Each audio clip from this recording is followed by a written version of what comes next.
The longest I've been without my parents has been 2 weeks, but I remember the first time that I went without them like it was yesterday. When I was in elementary school, I had a friend named Anna, and she invited me to a camp called Camp Timberline. I had no idea what to expect, and I was super nervous. I remember my parents packing my bags and taking me up for the first time. I remember when I got there, it was super pretty, but I still didn't know what to expect from it. They took me to my cabin, helped me make my bed, and then left. The only person I knew was Anna. I really was super nervous and had no idea what to expect. What I didn't know is that Camp Timberline would become one of the biggest staples in my life and change who I am and impact my life today. I've been going for 8 years now and has been my home and my community, and I've learned to grow in my faith and with God. Another really cool thing that has come out of Camp Timberline are the friends that I've made. I even met someone named Grace Finke. If you don't know her, she's a senior here at Front Range, and I met her in 2017 before I even knew that she went to the school. This was when I first met her, and yes, we both had dyed hair. Kind of an interesting time for both of us, but and I just made some really valuable friendships and really learned and bonded with the people that I love. Here's a couple from the Camp Timberline weeks that I have gone recently, and these are three of my closest friends that I've made from camp. I really value getting to know people, and I've even done some really cool experiences with Camp Timberline. I've gone backpacking, I've done a shift program where I lead for others who are younger than me, and I've even just been a camper at camp. I've really learned that I loved surrounding myself with community and being by those that I love and those that can form my relationships with God. Ever since I was little, I've really enjoyed community. I have so much adoration for my friends and my family, and I really want to spread love to others the way that Jesus spread love to them. I really want to show my hospitality and the ways that I love people. In Matthew 5:16, it says, "In the same way, let your light shine before others, that they may see your good deeds and glorify your Father in heaven." I really want to show my passion for the Lord through coordinating events and serving God through serving others. I love being in a space with others, and I really value the communities that I have been a part of, whether that's my school, my friends, my family, my church, or even my volleyball team. I really value getting to know people and for the people who they are. I've made so many deep connections and have grown in relationships with so many people, and I have so many role models from the people that I've been around. Even my volleyball coach that I've only known for a couple of years, she has really impacted my life and helped me grow in my faith and the person that I want to become. I've even learned to form my own opinions through my teachers and my friends, and have helped me form the person that I am today. Through serving, I want to put myself forward for others, and I really want to give people a place to build relationships and meaningful connections. At the beginning of this year, I really struggled to find what I love, and one thing that helped me realize this was my solo this senior year. I realized when I was out there by myself in the wilderness, I felt really lonely, and it was really hard for me to be alone with my thoughts, especially since I had bad anxiety with it.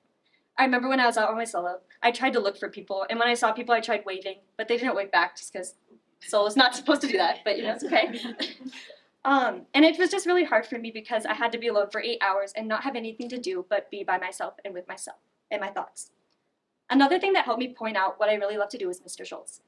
When our capstone topic was due, I literally came running crying to Mr. Schultz, not knowing what to do, and he took me and sat me down in the commons and had a long talk with me about what I loved.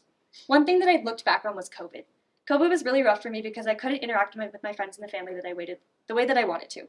One thing that stood out to me from this COVID time was when we surprised Maddie for her birthday and we had a line of parade cars outside of her house for her birthday.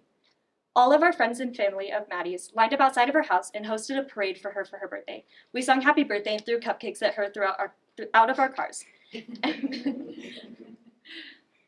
But after we did that, everyone got out of their cars and made a big circle 6 feet apart, and we started playing and laughing. But I stayed in my car. I didn't really know why at the time or why I didn't want to get out of my car, but I realized it was because I really missed interacting with my friends the way that I could when it wasn't COVID. That's okay. This was really hard for me, and I didn't really know what to do, but now I realize that I really value being around those that I love and being surrounded by the people who truly care about me. I really value the community and the people that make me the person I am today, and it's really important to who makes me today. Another thing that I was really nervous about was college and picking the wrong major or not enjoying what I do. This was really hard for me, and I just didn't know really what to do. Someone who I decided to interview who really showed me what I really wanted to work for was Miss Sonda. She is someone who is really dear to my family, and we love her very much, and she is someone who is really important to us. She owns a business in Highlands Ranch called Nona's Cafe, and she does something really cool with her business, which is orientating her business around God. One thing that I really loved that she said when I interviewed her was this: you don't look at it as work anymore. You look at it as something you normally do, and you happily do, because it's a part of who you are, and it's a part of your identity. She made me realize that it's important to do what I love what I love, and work for the people and the things that I really want to do in my life. She has really impacted my family and I greatly, and I really look up to her and really want to do the things that she does well. Another thing that I learned during my capstone experience was that I really needed to learn some new skills when it comes to coordinating and gathering with my friends. Specifically these two things, time and preparation. For one of my experiences at the beginning of this year, I decided to host a Friendsgiving at my house for all of my friends at my school. I thought it would be a great idea to invite all 36 kids from my class to come over to my house and have dinner. After I told my mom that I sent out this email, she was not really happy with this because we don't even have room for the 5 of us. That includes my dog. So another thing that I really did poorly is that we bought the food the day before our Friendsgiving, and I didn't start cleaning the house until the night of. So this was a little difficult and definitely taught me a couple things that I definitely need to focus on time in my preparation. It also saved, in the end, only 12 people ended up showing up. And God saved me by not giving my mom a heart attack if 36 kids showed up at my house. So that was definitely in God's hand. He also taught me that God does everything for a reason, and that everything happens because it's supposed to. I really learned a lot from this and decided to apply the things that went wrong at my Friendsgiving to my second semester experience. What I did for my second semester experiences was I hosted a J-term this year for people to get fine arts credits. I did a calligraphy and embroidery J-term and planned a month and ahead in order to have this right. I sat down with Mr. Wall and learned how to budget and time super well, and learned how to get enough materials for everyone to enjoy what we were doing. In the end, this experience turned out super well, and I really enjoyed my J-term. I got to make friendships with a lot of the younger classmen who I hadn't had before, and I've even formed a little community outside of it. I've met up with a couple people and made some friends, and we have embroidered and done calligraphy together. One of these people being Keely. I met up with her outside of a Starbucks one day, and we did embroidered, and we formed a relationship that I didn't have with her before. I really valued getting my J-term and meeting the people that I have today. For my second portion of the year, I decided to focus on gathering well and having intentionality when it comes to forming gatherings and meaningful connections with others. Priya Parker, the author of The Art of Gathering, taught me how it's more than just inviting people when it comes to gathering. She taught me how to gather well and how businesses run successful or not when it comes to gathering, and how to form meaningful and intentional connections. One thing that I've always struggled with when inviting people or gatherings was trying to not hurt people's feelings. I always want everyone to go and be able to enjoy what they have, and honestly that sometimes can stress me out, because I want to make everyone feel included and not hurt anyone's feelings. Priya Parker talked about the idea of purposeful exclusion, and how purposeful exclusion can actually be beneficial to the things that you're trying to do.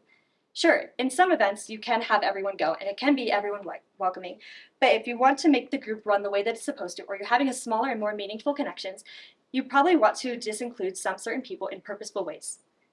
Another thing that I've struggled with when it comes to gatherings is to stay back and try not to lead or be a host well. Priya Parker calls this "don't be a chill host."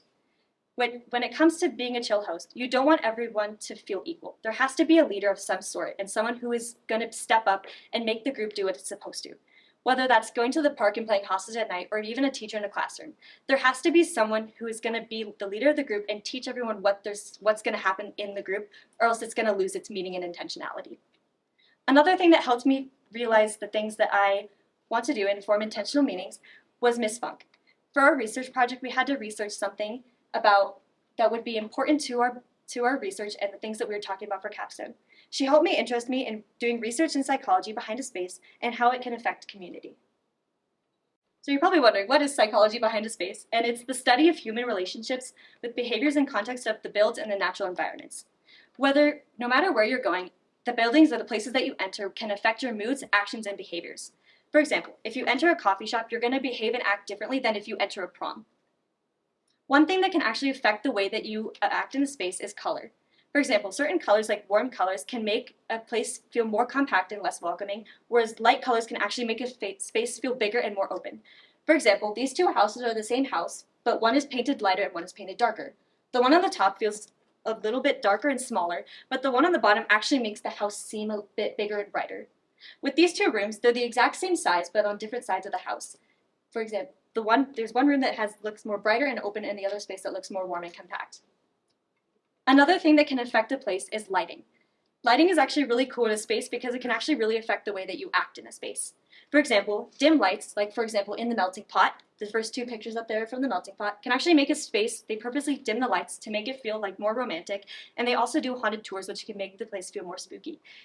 Another thing that lighting can do really well is make a space brighter and bigger when it comes to bright or natural lights. In Baylor University's Business Center, in the bottom right, their center actually does this super well. They have the space make it seem super open and super visible, and it actually increases production, recovery, positivity, and can improve mental health in those situations. These are just a couple of examples of the way interior designers actually design houses to make them feel a certain way. And I think this is actually really cool because even just painting a specific wall can actually change the way and the shape of a room looks. For example, in the top left of the corners of the stairs, it can actually make the room feel more compact and lead you the way up that you're supposed to. Or even just shrink the walls by painting the bottom of it green, like in the picture down there. A place that actually does this really well and actually is a little concerning are casinos. Something that's really cool about casinos is they actually make you engulfed into the casino area and make you stay there for longer. For some things that make you stay focused on the machines is they actually have vibrant floors that can disguise chips that fall on the floor and keep you focused on the machines. And also the machine maze can make you feel more engulfed in the place, as well as the dark, short ceilings. They actually have no clocks or windows in a lot of places so that you can't tell the times and makes you lose a lot more time and track of it. Another cool thing that I was talking to my mom about was how they actually pump high oxygen levels and make the temperatures colder so that people will spend more money, and when they buy alcohol, it makes them want to spend more money and keep drinking. Another place, a lot different from a casino, but does community really well, is Disney. Disney does a really good job of creating an alternative world that you enter whenever you go. What they do super well is that you leave everything that's going on in your life to enter a new reality and something that they've created so that you can go to. They have bright colors and focus points throughout each of their parks so that you can see what's going on in each world. Another cool thing that Disney does super well is they actually make the smells and temperatures of rides different for each one. Some of the most famous ones or the most obvious ones in Disney parks are the Pirates of the Caribbean, which they make the water smell a certain way and they drop the temperature super low to make you involved in the ride. They also do this on the ride of Soarin' in Epcot and Avatar Flight of Passage in Animal Kingdom. From all of these experiences and all the things that I've done, I've really learned about how to be intentional in the ways that certain places and businesses and communities thrive through community. Capstone also made me realize, and I learned that I really want to be surrounded by good relationships and surrounded by the people that I love. Another thing that I learned was that a lot of businesses rely on community and they really focus on how community is a really big part of their businesses. With Miss Sonda, she talked about this a lot and it really inspired me. One thing she said was how when she first started her business, there was nothing there. It was just her business off the side of I-70 in Santa Fe. Now, today, her business is in the center of 4 hotels, an event center, a major retirement community, and an apartment complex townhomes. Her business has thrived because of the community that she has formed around her and the people and the relationships that she has formed. Another thing that she said that was super inspiring was this. People can choose to go anywhere, but they choose to go to No-Nos. They choose to come here and form community there. She says that she loves to watch people sit down and laugh and form and have relationships in her restaurant and get to know the people who come in and to her business. Another person who I interviewed that was super inspiring was a woman named Heather. She has a business in downtown Littleton called Graceful Community, and the things that she does there is super inspiring. She has a 2-type business, which one of them being a nonprofit. This means that when people come in and order any food that they want, they pay what it's worth, but you can also pay more for the people that want to. Then those who come in that are either homeless or don't have enough money for food can come in and if they only have $1, they can pay that, but they can also get their food for the same price because of the people who come forth and pay money for them. One person that she talked about that was super inspiring to me was one of her workers and one of her close friends named Terry. Terry was a man who was homeless and on the streets, and he didn't really have anywhere to go. He would sleep in a new place every single day because all of his stuff would get stolen. He was also really addicted to drugs and alcohol and just felt super unsafe and did not have a safe place to go. When he came to Graceful Community, he sat down with Heather and ate, and they formed a really intentional relationship.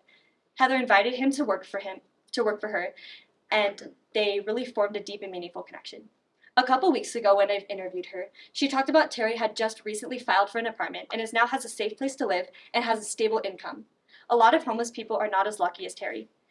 Heather has helped so many people and has inspired me that I really want to help others through community and having a safe place for people to go to and a safe place to be around. In the end, relationships with people that I love gives me the most fulfillment, and I really want to give that to the others that surround me. Through making a space to form relationships, I am able to connect with God and connect with others in the same way. Even in times when I didn't realize it, family and friends have meant everything to me, and it has inspired me to be who I am and inspired me to move through life and do the things that I want to. I don't want to sit at a 9-to-5 job. I want to be with people. I want to surround myself. I want to hear people's stories. I want to get to know others in a way that people want to get to know me. By hearing people's stories, I get to break bread the way that Jesus breaks bread with his disciples. Because of the people in the communities that I have been a part of my whole life, I got to learn more about what makes me who I am and learn about what things make others who they are. I really love to gather, and I really want to share that love for God through me, through creating community for others.